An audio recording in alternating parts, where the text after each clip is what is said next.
മുഖ്യമന്ത്രിയുടെ മകൾ വീണയുടെ എക്സാലോജിക്കും ദുബായിലെ എക്സാലോജിക്കും രണ്ടാണെന്ന് പറഞ്ഞ് CPM കേന്ദ്ര കമ്മിറ്റി അംഗം TM തോമസ് ഐസക് രംഗത്ത് വന്നതോടെ ഷോൺ ജോർജ് തലയിൽ മുണ്ടുമിട്ട് പൂഞ്ഞാറ്റിലേക്ക് ഓടി രക്ഷപ്പെട്ടു. വീണയുടെ ഉടമസ്ഥതയിലുള്ള എക്സാലോജിക് കൺസൾട്ടിംഗ് കമ്പനിയുടെ അബുദാബി കൊമേഴ്സ്യൽ ബാങ്കിലെ അക്കൗണ്ടിലേക്ക് വിദേശ കമ്പനികളിൽ നിന്നും പണം വന്നുവെന്ന ഷോൺ ജോർജിൻ്റെ ആരോപണത്തിനാണ് തോമസ് ഐസക് മറുപടിയുമായി രംഗത്ത് വന്നത്. ദുബായിലെ കമ്പനിയുടെ പേര് എക്സാലോജിക് കൺസൾട്ടിംഗ് എന്നും വീണയുടെ കമ്പനിയുടെ പേര് എക്സാലോജിക് സൊല്യൂഷൻസ് എന്നുമാണ്. ഷോൺ ജോർജിൻ്റെ ആരോപണം റിപ്പോർട്ട് ചെയ്ത മാധ്യമങ്ങൾ പോലും അതിൻ്റെ യാഥാർത്ഥ്യം കണ്ടെത്തിയില്ല. ആരോപണം തെറ്റാണെങ്കിൽ തനിക്കെതിരെ മാനനഷ്ട കേസ് കൊടുക്കട്ടെ എന്നാണ് ഷോൺ ജോർജ് വെല്ലുവിളിച്ചത്.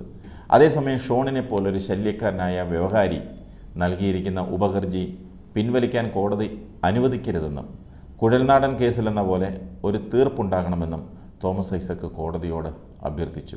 കേരള മുഖ്യമന്ത്രി പിണറായി വിജയൻ്റെ മകൾ വീണ ഉൾപ്പെട്ട മാസപ്പടി വിവാദത്തിലെ എക്സാലോജിക് സൊല്യൂഷൻസ് എന്ന കമ്പനിയുമായി ഒരു ബന്ധവുമില്ലെന്ന് ദുബായിലെ കമ്പനിയായ എക്സാലോജിക് കൺസൾട്ടിംഗ് കമ്പനിയും വ്യക്തമാക്കി.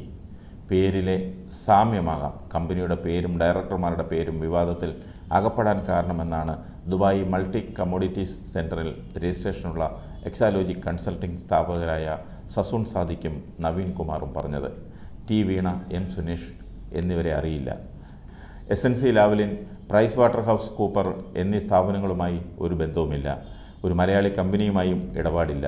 15 വർഷമായി പ്രവർത്തിക്കുന്ന സ്ഥാപനത്തിന് ബാംഗ്ലൂരിലും ഓഫീസുണ്ട്. കമ്പനി രജിസ്റ്റർ ചെയ്യുമ്പോൾ സമാന പേരിൽ മറ്റൊരു കമ്പനി ഉള്ളതിനാൽ പേരിൽ മാറ്റം വരുത്തിയതെന്നും അവർ വ്യക്തമാക്കി. വീണയുടെ എക്സാലോജി കമ്പനി അബുദാബിയിലെ കൊമേഴ്സ്യൽ ബാങ്ക് അക്കൗണ്ടിലൂടെ കോടികളുടെ ഇടപാട് നടത്തിയെന്നും ഷോൺ ജോർജ് ആരോപിച്ചിരുന്നു. അബുദാബി കൊമേഴ്സ്യൽ ബാങ്കിൽ Exalogic consulting media city UAE എന്ന മേൽവിലാസത്തിലാണ് അക്കൗണ്ട് എന്നായിരുന്നു ഷോണിൻ്റെ ആരോപണം. ഏതായാലും ഒരു കാര്യം ജനത്തിന് മനസ്സിലായി, അപ്പൻ്റെ മോൻ തന്നെ. ഊളത്തരങ്ങൾ അന്വേഷിക്കാതെ വിളിച്ചു പോവാൻ അപ്പൻ PC ജോർജിനെ മോൻ കടത്തിവിട്ടു. പറഞ്ഞിട്ട് കാര്യമില്ല, കാരണം രണ്ടും ചെന്ന് വിട്ടിരിക്കുന്നത് സംഘിപ്പാളയത്തിലാണ്.